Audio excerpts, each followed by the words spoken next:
এখন আর সে আগের যুগ নেই যে পিসি বানিয়ে আমরা টেবিলে তুলে রেখে দেব। এখন সবাই পিসি বানায় টেবিলের উপরে রাখার জন্য। এই জন্য সর্বপ্রথম আমাদের মাথায় পিসি বানানোর সময় একটা বিষয় ঘুরপাক খায় যে আমরা কেমন ক্যাচিং ব্যবহার করব। এখন বর্তমান সময়ে অনেকেই বিভিন্ন ধরনের ক্যাচিং ব্যবহার করে। বেশিরভাগ এখন RGB লাইটওয়ালা কুলার যেগুলো আছে সেই ক্যাচিংগুলোই মানুষ বেশি ব্যবহার করে। এই যে আমার এখানে দেখতে পারতেছেন একটা ক্যাচিং, এটা মাত্র 3200 টাকা। এটা 5টা কুলার আছে, সবগুলো RGB সিস্টেম এবং অনেক সুন্দর ক্যাচিংটা। বাতাস চলাচলের জন্য পর্যাপ্ত পরিমাণের ফাঁকা আছে এবং ভালো বড়সড় আছে। বড়সড়ের জন্য লাগবে যাতে আমরা এর ভিতরে একটা গ্রাফিক্স কার্ড করতে পারি। অনেক ক্যাচিং আছে ছোট, সেগুলো আমরা গ্রাফিক্স কার্ড ইনস্টল করার সময় অনেক সমস্যার মধ্যে পড়ি।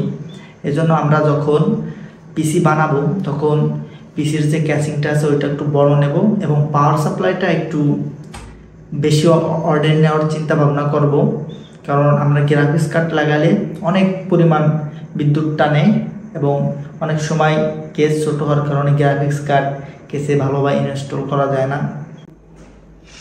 ভিতরে আছে 5টা RGB লাইট কুলার ফ্যানের সাথে। এই লাইটগুলো কন্ট্রোল করার জন্য এখানে বাটন আছে, power on button, restart button, পাশে একটা বাটন আছে। এই যে এটা ক্লিক করলে এই লাইটগুলো চেঞ্জ হয়, বিভিন্ন রকম জ্বলে। যে অসাধারণ দেখা যাচ্ছে। মাত্র 3200 টাকায় অসাধারণ একটি পিসি কেস, উইনটেক ব্র্যান্ডের একটা কেস। ভালো, ভিতরে অনেক বাতাস চলাচল করতে পারে, অনেক ফাঁকা আছে।